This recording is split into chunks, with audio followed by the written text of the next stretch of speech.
تو ہم attitudinal healing پہ بات کر رہے تھے. ایٹیٹیوڈنل ہیلنگ جو ہے یہ جب ہم کہتے ہیں کہ محبت سے پھوٹتا ہے یہ سر چشمہ،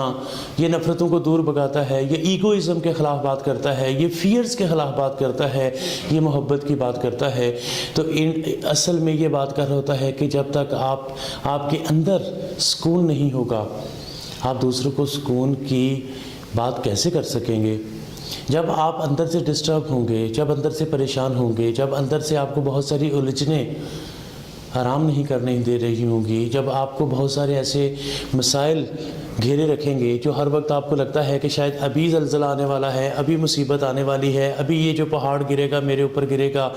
ابھی بری خبر آئے گی تو میرے لیے آئے گی. ہم جب یہ کہتے ہیں کہ نشے کے مریضوں کو ہم ڈیل کرتے ہیں تو ہم جب ان کی فیملیز سے انٹریکشن کرتے ہیں تو ایک دفعہ ایک فیملی نے میرے ساتھ شیئر کیا کہ میرا بچہ جو کہ نشہ کرتا تھا وہ رات کو گھر نہیں آیا اور بوڑھے ماں باپ انتظار کر رہے تھے. محلے میں ایک ایمبولینس کی آواز آئی تو دونوں بوڑھے ماں باپ دل تھام کے بیٹھ کے کہ شاید یہ ہمارے بچے کے بارے میں خبر ہوگی. گھر کی ٹیلی فون کی رنگ ہوتی ہے تو انہیں لگتا ہے کہ یہ ہمارے ہی بچے کے بارے میں ایک بری خبر ہوگی. کتنا بے سکون کر دیتا ہے یہ نشے کا کھیل. شاید ان لوگوں کو اس کا احساس نہیں ہوتا جن کے گھر میں نشے کا مریض نہیں ہے. لیکن پاکستان میں منسٹری آف نارکوٹکس کا یہ سروے ہے کہ پاکستان میں تقریباً ہر بندے کا کوئی نہ کوئی فرسٹ کزن ڈرگ ایڈکشن میں انوالو ہے. پاکستان میں ہر بندے کا کوئی نہ کوئی واقف نشہ کر رہا ہے. جب اتنے زیادہ لوگ نشے کے دلدل میں پھنسے ہوں گے تو سکون کہاں سے ملے گا؟ جب فیملیز جو نشے سے ڈیل کر رہی ہوتی ہیں وہ بے سکون رہیں گی تو ان کے ذہن سے نشے کا علاج کیسے پھوٹے گا؟ کیسے وہ اپنی مینٹل فیکلٹیز کو جمع کریں گے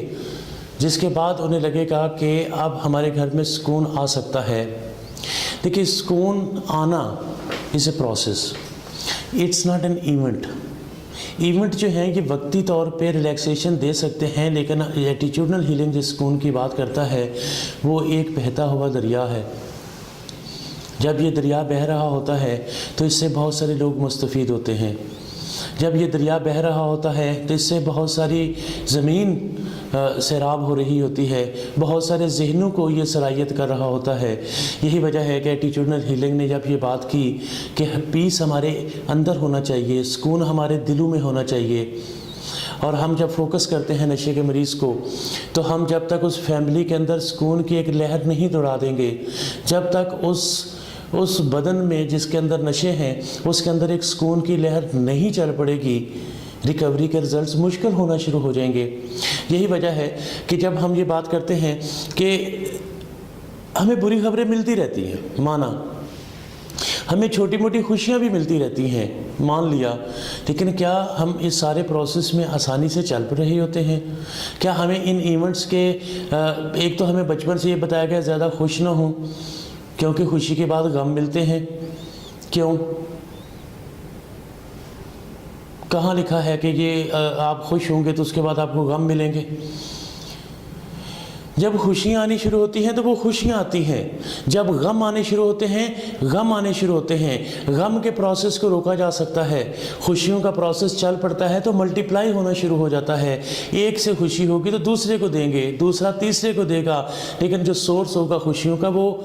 ہر وقت ایک ابلتے ہوئے چشمے کی طرح ہوگا، جہاں سے ہر وقت محبت پھوٹ رہی ہے، جہاں ہر وقت سکون کی لہریں پیدا ہو رہی ہیں. تو جب ہم فوکس کرتے ہیں نشے کے مریض کو تو ہمیں یاد رکھنا چاہیے کہ جب تک